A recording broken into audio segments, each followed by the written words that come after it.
وہ کہتے بڑے آئے اس چیز کو بنانے کے لیے، لیکن ہے ان کے اندر تھے، لیکن آج بھی بہت سے بیٹے بیٹیاں ایسے ہیں، بھائی بہن ایسے ہیں، معاشرے ایسے ہیں جن کو خدا برکت دیتا ہے، لیکن کچھ جلتے ہیں کہ اس کو یہ برکت کیوں مل گئی ہے؟ یہ برکت میرے بیٹے بیٹیوں کو ملنی چاہیے تھی، یہ میرے بہن بھائی کو ملنی چاہیے تھی، لیکن خدا کا کلام کہتا ہے کہ ایک دوسرے کے لیے روو، روزوں میں ٹھہرو، تاکہ جو برکت اس کو ملی ہے مجھ کو بھی دے، تاکہ میں بھی اس کے ساتھ مل کر زمین پر تیرے نام کا جلال ظاہر کروں۔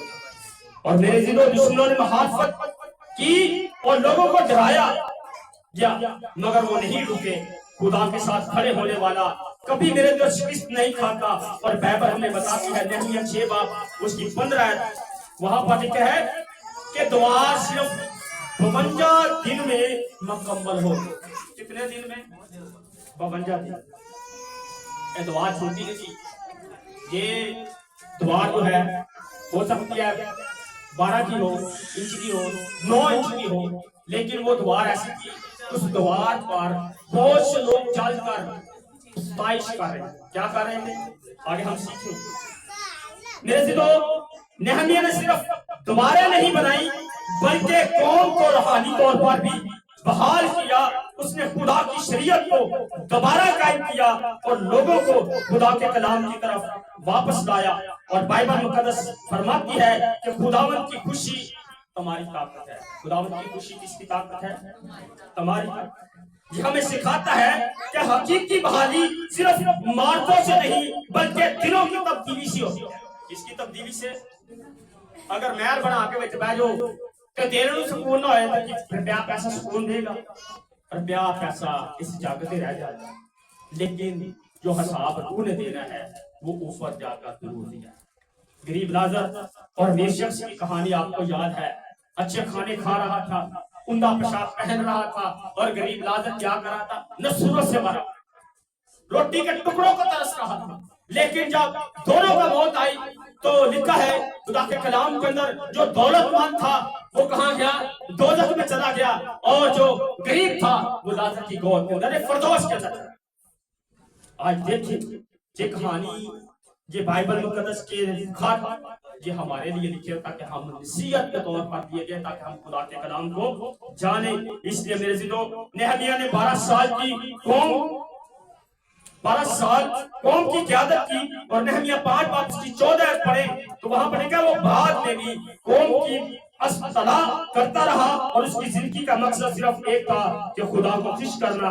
اور اس کی آخری دعا بہت عاجزانہ تھی کہ نہمیہ 13 باب اس کی 31 ہے، اے میرے خدا مجھے یاد رکھ، اے خدا مجھے یاد رکھ۔ یہ ایک ایسے خادم کی دعا تھی جس نے اپنی پوری زندگی خدا کے جلال کے لیے گزار دی۔ تو میرے سے جب دوبارے مکمل ہوئی تو قوم نے جشن منایا۔ قوم نے کیا منایا؟ جشن منایا۔ میں اس کو حوالے پر پڑھنا چاہتا ہوں، کیسا جشن؟ اس طرح کا جشن 12 باب اس کی 33 ہے، 12 باب اس کی 33 ایسے میں پڑھنے لگا ہوں۔ خدا کے کلام کے اندر لکھا ہے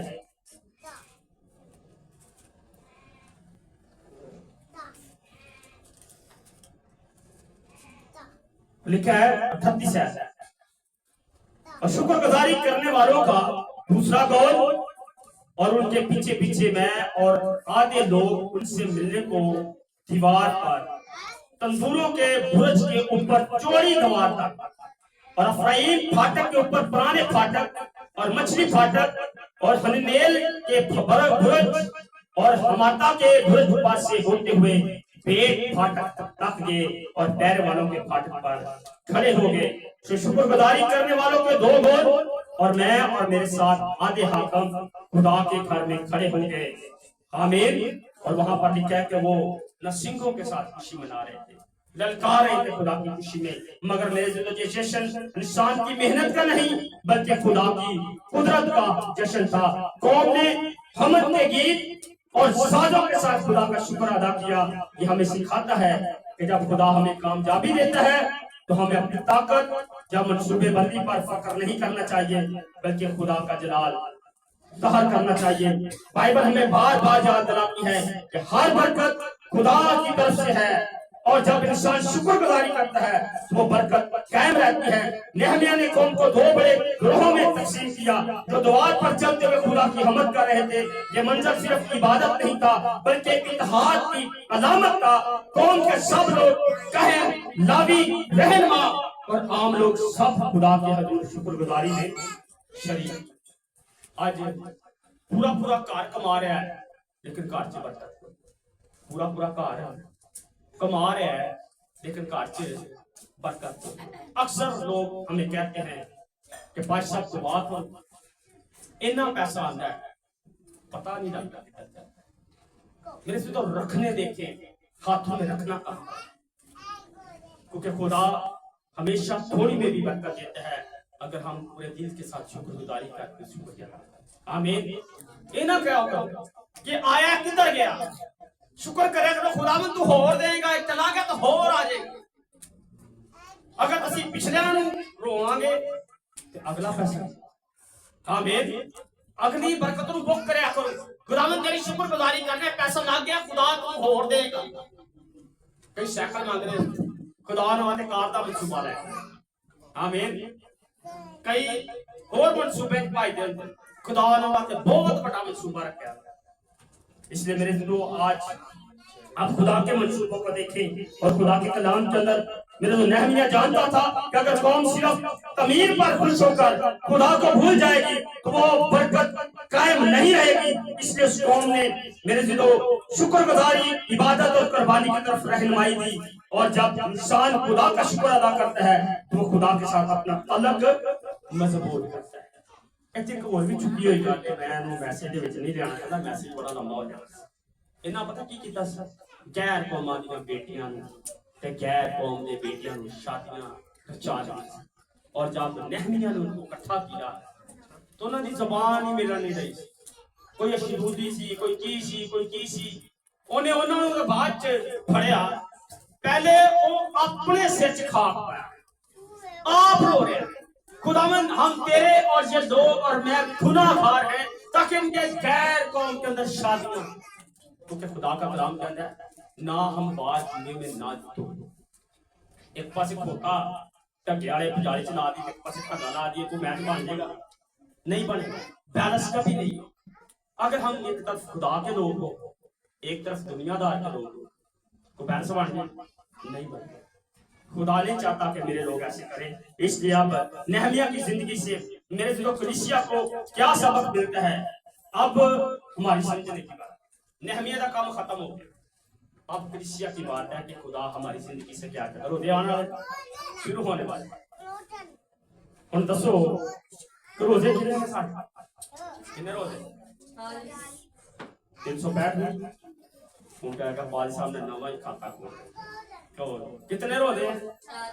365 روزے۔ کتنے روزے ہیں؟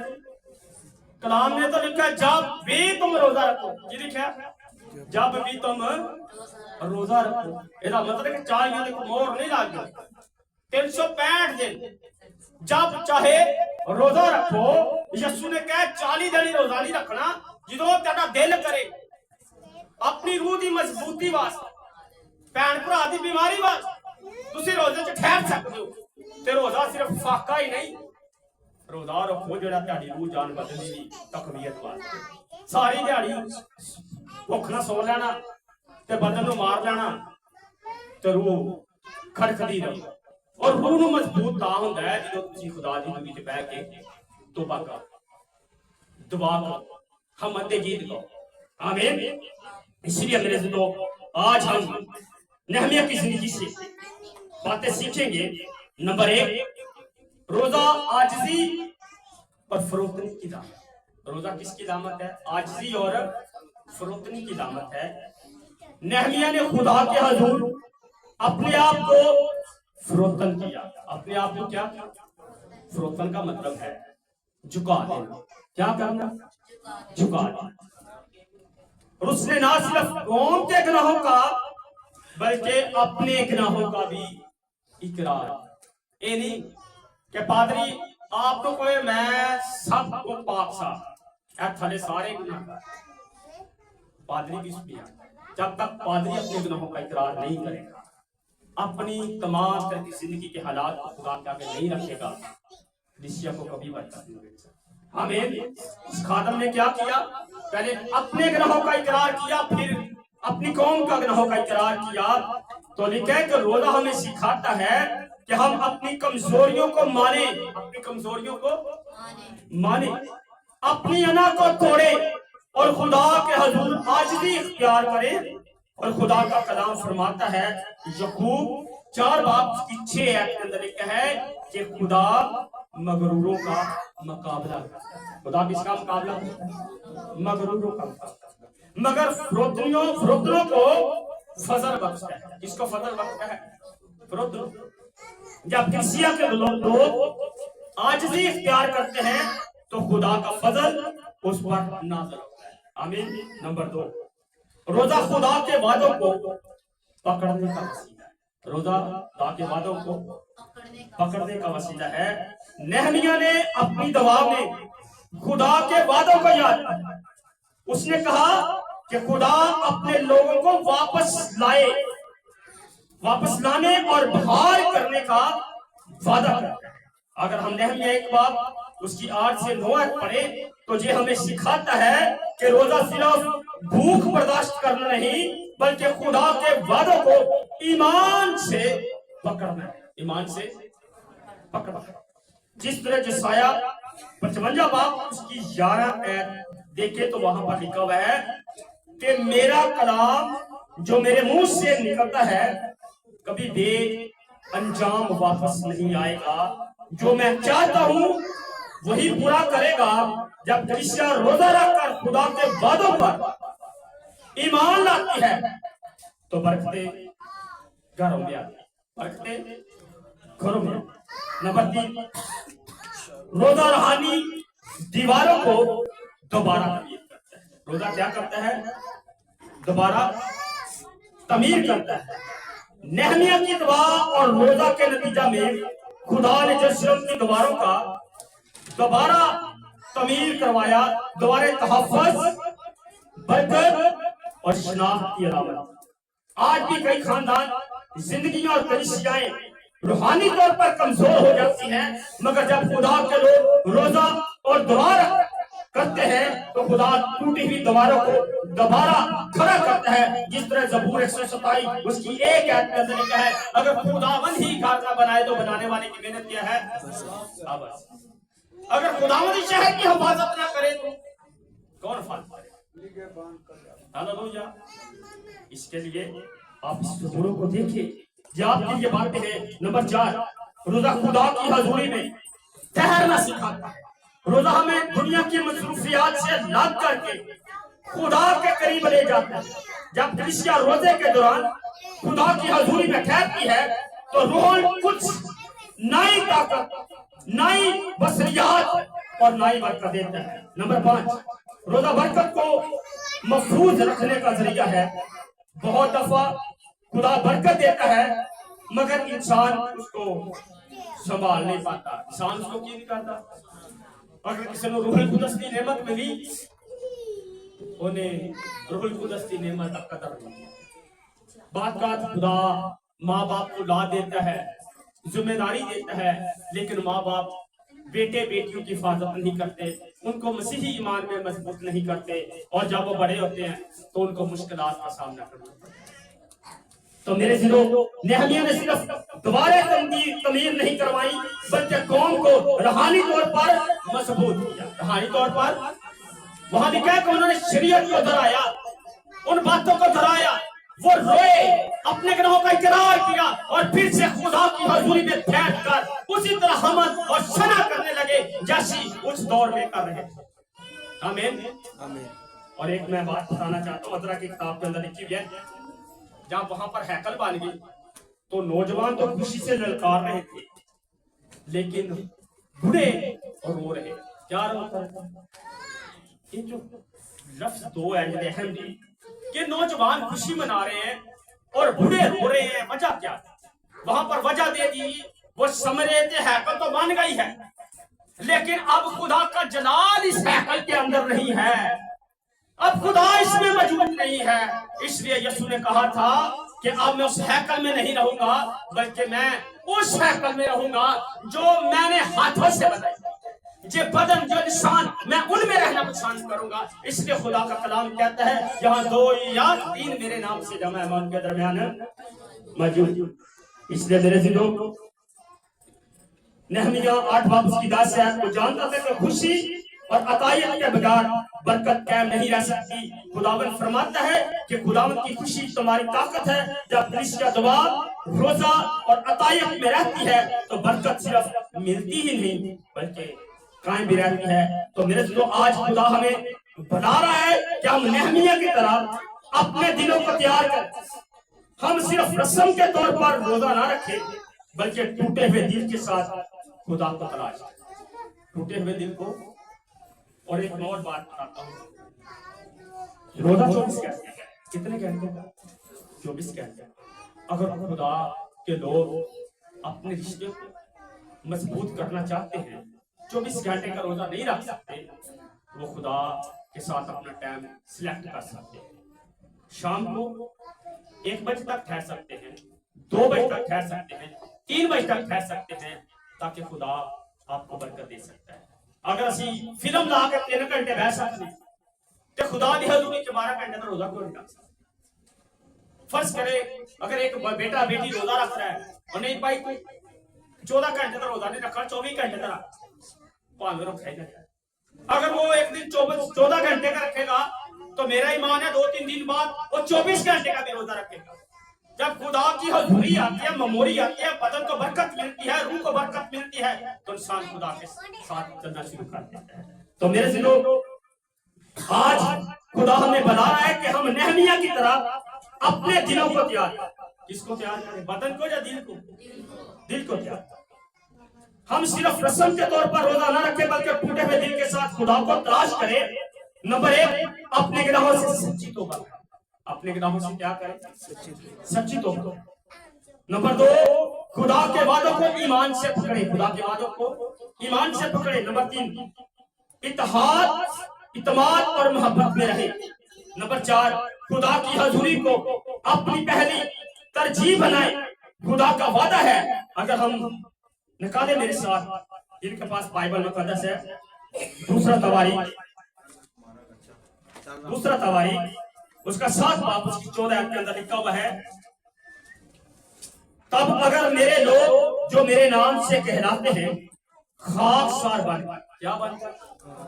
خاکسار بن کر دعا کریں اور میرے دیدار کے طالب ہوں اور اپنی بری راہوں سے پھریں تو میں آسمان پر سے سن کر ان کا گناہ معاف کروں گا۔ ان کا گناہ کیا کروں گا؟ معاف کروں گا اور ان کے ملک کو بحال کروں گا۔ آمین۔ تو میرے تو آج خدا شاید کسی ایسے دل کو ڈھونڈ رہا ہے، ایسے دل کو ڈھونڈ رہا ہے جو خدا کے لوگوں کے لیے رو سکے۔ جن کے لیے اپنے واسطے گا، لوگوں کے لیے، جن کے لیے لوگ، اگر کسی بیٹے بیٹی کے پاس اولاد نہیں ہے تو ہمیں ان کے لیے روزہ رکھ کر رونا چاہیے تاکہ خدا ان کو کیا دے؟ اولاد دے۔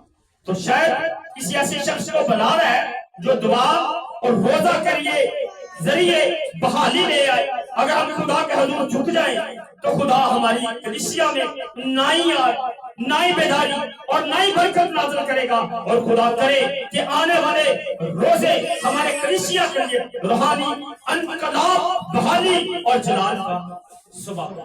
آمین۔ خالی پوکھرتا چلا رہا، ہمیشہ اپنے بدن کے لیے ساتھ روح کی بحالی کے لیے بھی خدا کی حضوری میں آئے۔ آمین۔ ہم جو کھاتے ہیں وہ اپنے بدن کو طاقت دیتے ہیں۔ میں نہیں کہتا کہ آپ کھاؤ پیو نہ، اپنے بدن کو طاقتور بناؤ۔ صحت دے جہاں آنے، صحت دے تے جہاں آنے، اگر صحت نہیں تے جہاں آنے، لیکن اپنی روح کو بھی مضبوط کریں۔ آمین۔ آج کتنے لوگ ہیں جن کو اس کلام کی سمجھ آئے؟ آمین۔